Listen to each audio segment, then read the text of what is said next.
Hi, it's 1975 and welcome to Elite Dangerous on the Xbox One. And I've had to call in the big guns. I've had to start using my cutter as a transport vessel because I cannot adequately defend myself in a Type 9 or a Type 7 at the moment. We've been under attack now for 3 weeks. It was described by the leader of the faction attacking us as friendly pew-pews, which is clearly bull, as the opening clip I'll explain. So I returned to station in a Type 9, I'm full of cargo, and an FDL proceeds to try and ram me to death, and then block my landing pad so I can't land. Now I did what any sensible Type 9 pilot would do. I put 4 pips to shields and I sat on his head.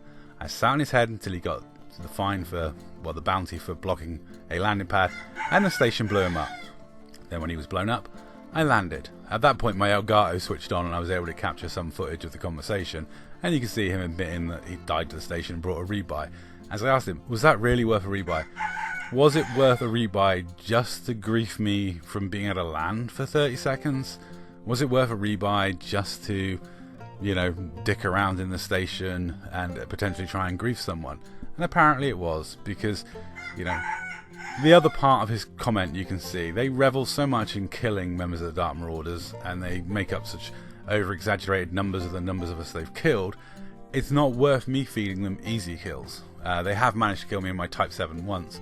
And, effectively, if you had a competent pilot attacking me, they would... for example, TOC would kill me in a heartbeat in that Type 7.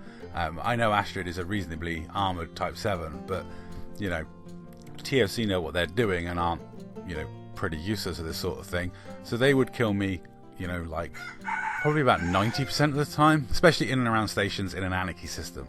In a normal system, I'd probably escape more often than not, but in an anarchy system where you can start shooting me as I come out of the mail slot, there is very little I can do to stop being killed in a Type 7 or a Type 9. So I've had to resort to using my cutter, because I'm not going to be driven out of open by a bunch of griefers. I always play in open. The only time I ever used to use solo was to flip mission boards. That's no longer a thing, so I never do that. And the only time you ever see me in private group is when I'm helping a noob or doing a cargo drop for a noob. Because, for obvious reasons, the noob may not be someone who wants to play in open, and at that point in their career I don't try and force them to come into open so they can interact with me. I'll quite happily meet them in private group and show them a few things. Usually it's teaching them how to evade griefers and, people like the ones attacking us. It's usually those sort of lessons that help them, enable them to come into open to enjoy a more fruitful version of the game. However, of course, open has got its downfalls, and currently this attack is one of those downfalls. However, switching to a cutter has made me harder to kill. I'm sure that they will continue to try, and I will continue playing open because I'm stubborn, so we'll see what happens going forward. At least I've made tons of money from this BGS rubbish. Anyway, that's all. Thanks for watching.